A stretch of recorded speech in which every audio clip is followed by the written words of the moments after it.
What is going on, everyone? Welcome to 24/7 Football for another fan video where we go around and speak to different fan channels or fans about their club. And we're delighted on this instalment to be joined by Aaron Sakaya from MrAaronUTD YouTube channel. Aaron, how are you today, mate? You okay? I'm good, man. I'm good, healthy, alive. How are you doing?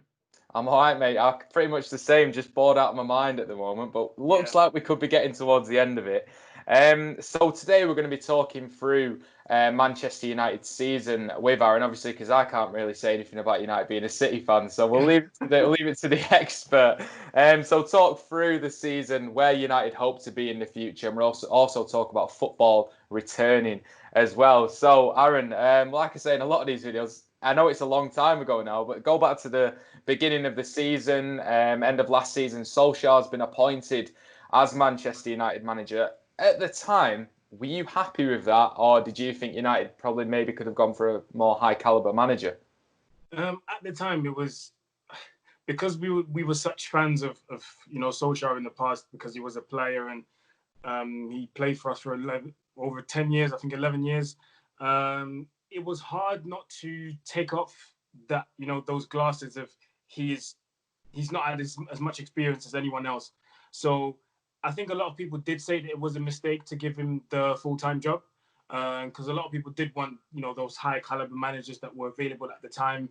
There were so many names linked with us. I think Zidane, because he hadn't returned back to Madrid yet. There were so many names. Simeone was mentioned. Ancelotti didn't have a club at the time. He was mentioned as well. So of course they were always going to be linked with us. So, but at the time I was just so happy that we were back on a positive note. So for me, I was very happy at the time. Not knowing that along the line it would start off well, but then end up pretty badly towards the end of last season. But overall, I think for me personally, I was very happy with him getting the job full time. I said the same thing when Solskjaer was. I didn't think you had any other choice. I think he proved himself very well, particularly after the PSG game. Even the whole Rio Ferdinand saying United are back and still sign him, let him sign the contract. Like you said, towards the end of the season, the results did slump. But do you feel like maybe that was needed going into the transfer window? That Solskjaer thinks maybe the squad needs a bit more than I feel that it did. I think if you look at it back, if you look back at the events now with everything that's happening, you're thinking maybe it was needed because I think if we would have finished on a high note, we would have probably qualified for the Champions League, but not strengthened. Maybe we would, but not as much as we would have done now. Do you know what I mean?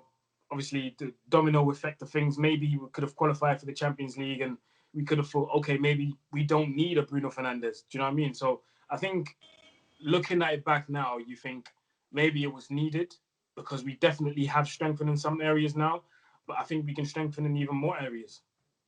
So that transfer window then last year, Lukaku goes, maybe left you a little bit light up top, but Harry Maguire brought in Aaron Wan-Bissaka, who still gives Raheem Sterling nightmares. Were you happy with the transfer window going into the season? I was happy, but I just wanted that extra player in midfield because I did say at the start of the season, and a lot of United fans actually did, that a midfield of Matic, Lingard, Pereira, Pogba is good, but it's not enough because we're literally one injury away from having a crisis. And Fred, obviously, as well. Sorry, I forgot him. We're literally one injury away from having a crisis. And what happens? Start of the season, Pogba gets injured. He's out for two months. And suddenly we don't know what to do. And we start, overplaying players and playing players in positions they're not really good at, but we literally have to because we've got no choice. The squad was thin. So the transfer window was good because obviously we strengthened in the areas that we actually needed to. I mean, for the first time in 10 years, we've actually replaced Gary Neville. So that was a big relief. Obviously, the back line needed some big strengthening as well. So even though I didn't really agree with the fee that we paid for Harry Maguire, but listen, it's not my money. It is what it is. We got someone in that actually strengthened our back line. It's not perfect, but we're improving. But yeah, I just wish that in the summer we got the extra player in midfield because I believe that maybe some of the results that we had start of the season, middle of the season, that the matches that we drew and lost, maybe, just maybe, we could have done more if we had the extra midfielder in there. You mentioned Paul Pogba. What are your thoughts on Paul Pogba? Because I've never seen a player divide opinion as much as Paul. I mean, for me, I still think world class player. You know what he does on the world stage is fantastic. But does he want to be at United, and do you want him at United? Because there's such a division within United's fans. It's true. I agree with you, man. There's not one player in our squad that divides so many opinions.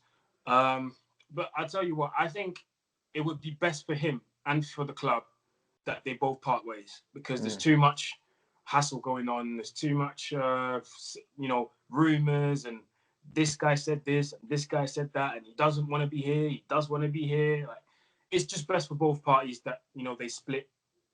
Everyone goes their way. He goes to Real Madrid, Juventus, wherever he wants to go, and we get the money and replace him with maybe 2-3 players. That would be the best thing. But Solskjaer just seems to love him. He wants to keep him at all costs. Like he said it multiple times, he's part of our plans. I want to work with him because he's coached him in the reserves. Remember when Solskjaer retired, got the job with the reserves, and he coached Lingard, Josh King, Paul Pogba, that same generation. He coached all of them. So he absolutely wants to keep him. Now, I know that last season he came out at the end and said that, he's looking for a new challenge, and he thinks that this was his best season to date at the time, and that he thinks he deserves to go. And there was a big uproar, people saying that, he shouldn't have said that. But, I mean, if a player thinks that he wants to move on, then why would he not come out and say it? And it's not like he disrespected the club. He said it in a very calm manner. And but yeah, the club didn't let him go. But what I liked about the situation was the club didn't let him go. He wanted his move, and he knew he wasn't going to get his move. But he just put his head down, went to pre-season, played the games that he had to play. And yeah, he just put his head down, worked hard, and he hasn't spoken ever since. He hasn't spoken about a move. Obviously, his agent, that's a big problem. Yeah. Raiola, he talks a lot. We all know that. But I firmly believe that at this moment, Pogba's looking at the situation and thinking, okay, for the first time since I've actually been here, the club has acquired players that I can actually play with. Because when he first came, he was playing in the good midfield with Carrick and Rooney. Yes, it was an aging Rooney, but there was still some quality there. Rooney left, and he was playing in the midfield with Matic, Herrera, and Fellaini. All of a sudden, if you're Paul Pogba, you're thinking, okay, at least Herrera's still there. And Matic still had some kind of quality. Fast forward a year later, Herrera's still there. We allow him to leave on the free. And now that's when you're thinking, okay, what is going on there? Now Pogba's having to play with people like Pereira, Lingard, no disrespect to the players, but they're not really on his level, let's be honest. So I think, yes, there's been inconsistency from his part. I firmly agree with that. But I think there's also been some disappointment from the club in terms of they've disappointed him. They sold him this dream that we're going to bring you back to United and we're going to win the league. They've sold him this dream. We're going to surround you with world-class players, but they haven't really done that. Up front, no problem. We've had the Ibrahimoviches, the Martials, the Rashfords. Do you know what I mean? We've had the front three that Pogba can actually feed, but we haven't surrounded him with players that can take some tasks off him.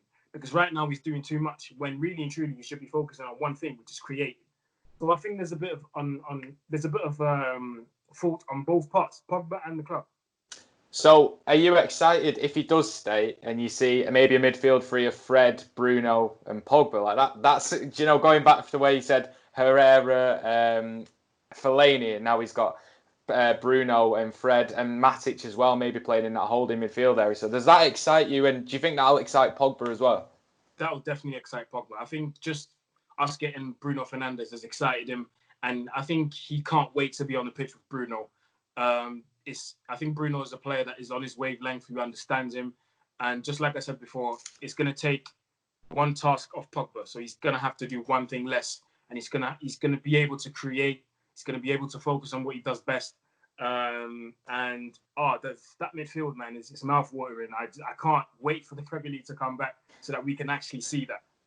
Yeah. So, like we said, season started off slow. Injuries didn't help. But over the course of the season, have you seen progress at Old Trafford and United? And is there something that you can actually look forward to? I think there's been progress in terms of the big teams. I don't think there's ever been a season where we've beaten so many big teams other than this season. There's also been progress in terms of.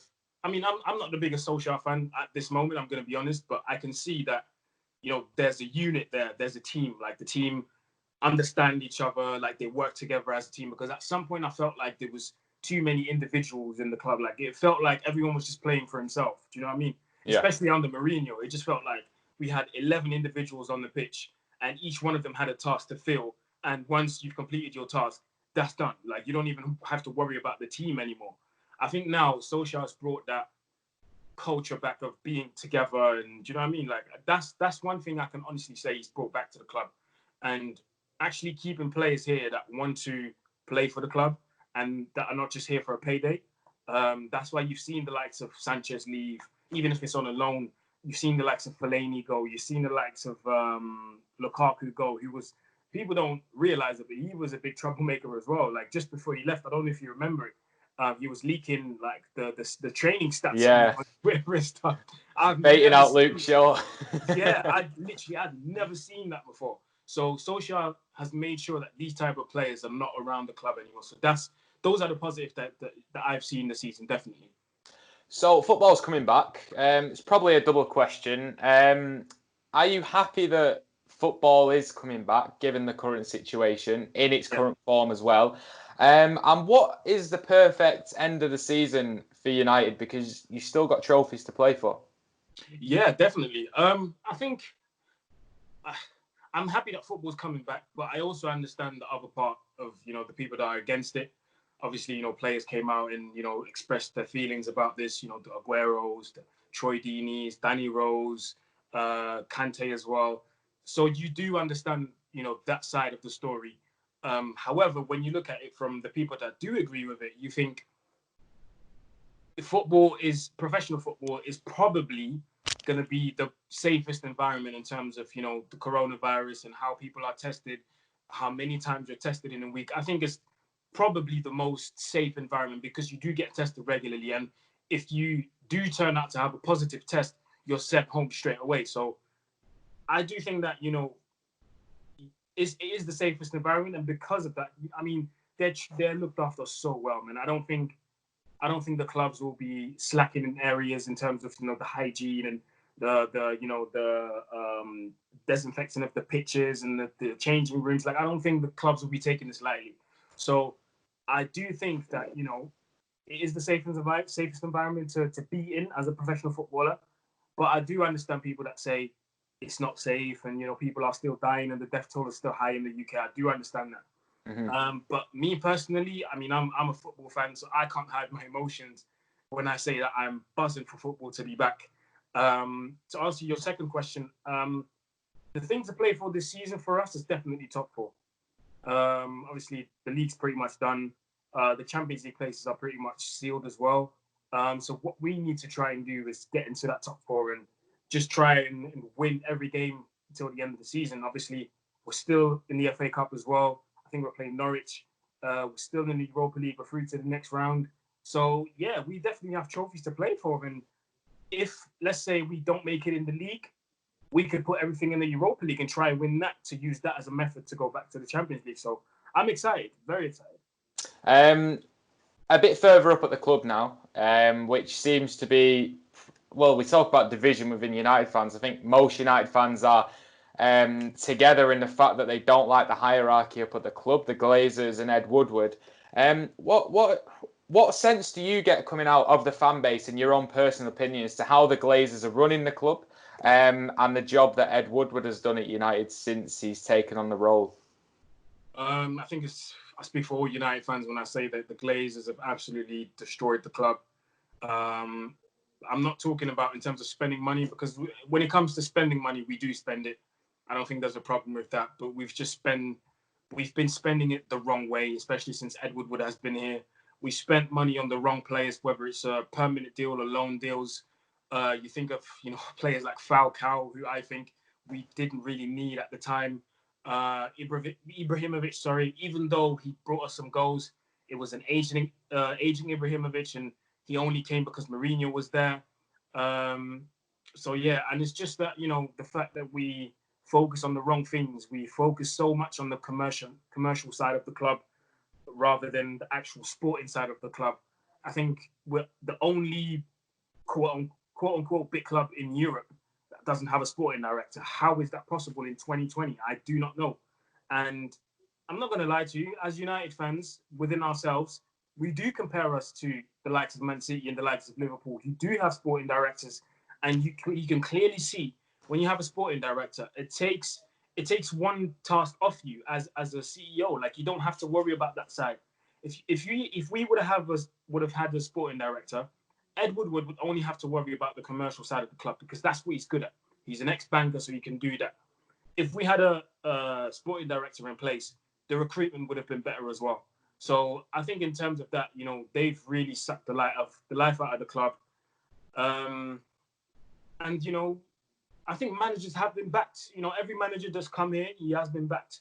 It's just the way that we spend and who we spend it on. Do you know what I mean? And yeah, it's just, sometimes they're not helping as well in terms of coming out with statements and, saying that, we don't really need to spend money on this type of player, or at the moment we don't have the money when clearly we do. Like, it's very, that topic doesn't divide the fans. I think all fans are really, really frustrated with the Glazers, and we've been very vocal a lot of times during games.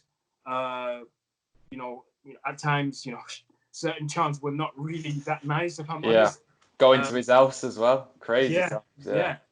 Which I absolutely don't condone, by the way. Yeah. But when it comes to, people being frustrated with the Glazers, I do understand it.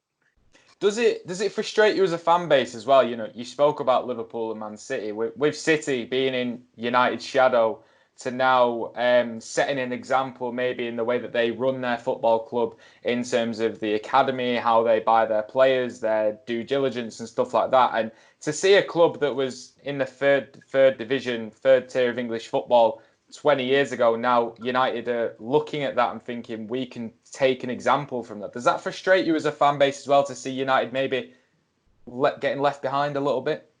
It does, because we look at City and we literally go, we could be able to do that. Like, we should.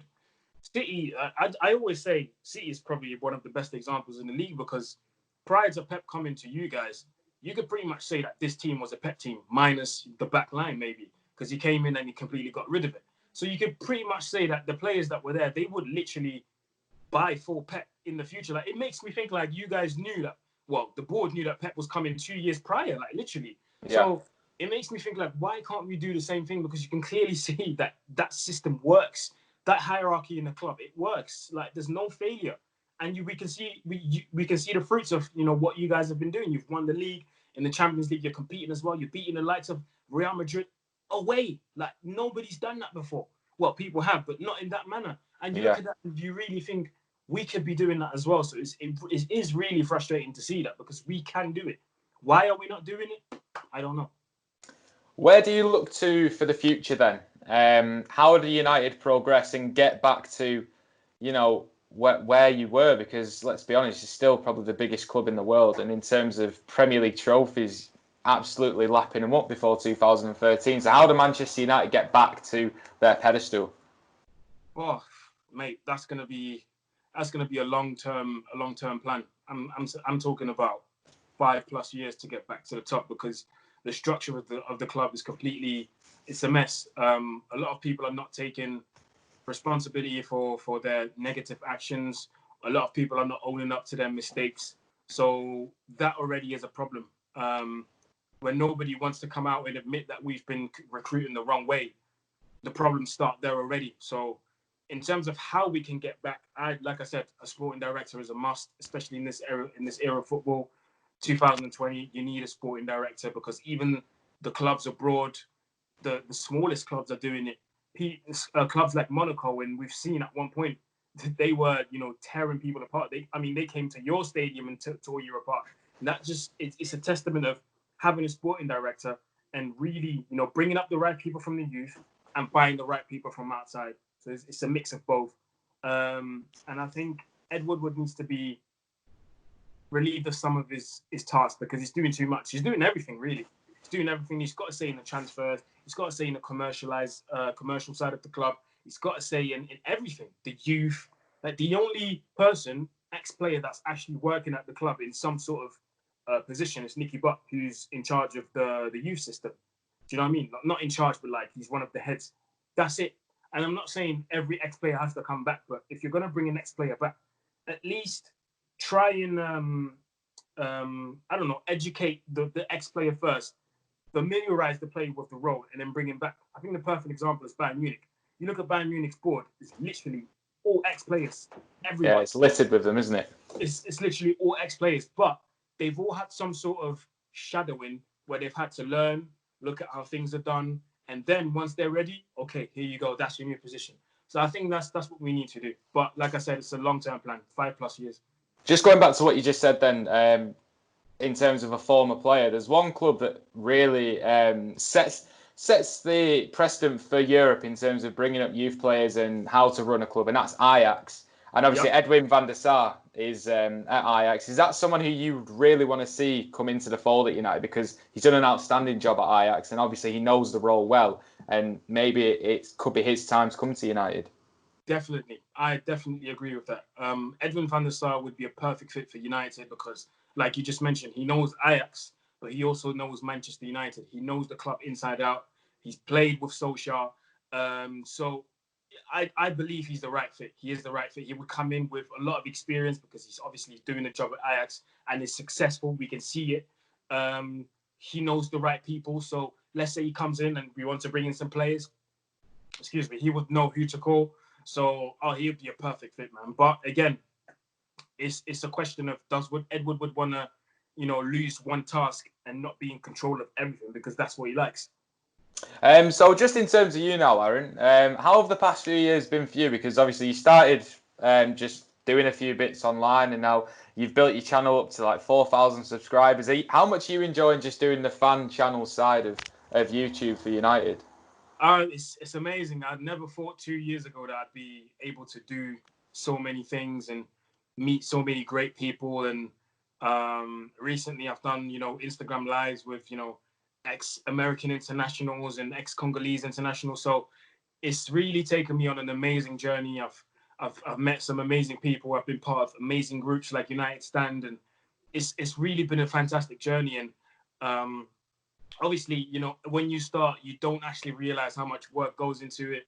But as you go along, you learn a lot, you pick up things, and but I'm enjoying it so far, man. I'm absolutely loving it. Well, Aaron, it's been absolutely brilliant to speak to you today. So thank you for taking time out of your Sunday as well to come and speak to us. If you do want to go and check out Aaron, it's MrAaronUTD on YouTube. I'll leave all his links in the description. Brilliant channel. Even if you're not a United fan, you want to go and have a laugh when they lose. Go and have a look at that. But thank you everyone who's watched there. I hope you've enjoyed this video. Our email will be in the description as well. If you're a fan of any other club and you want to come on and speak about your club, we definitely want to encourage you to do that. So subscribe to the channel if you're new around here, like the video as well, and we'll see you next time.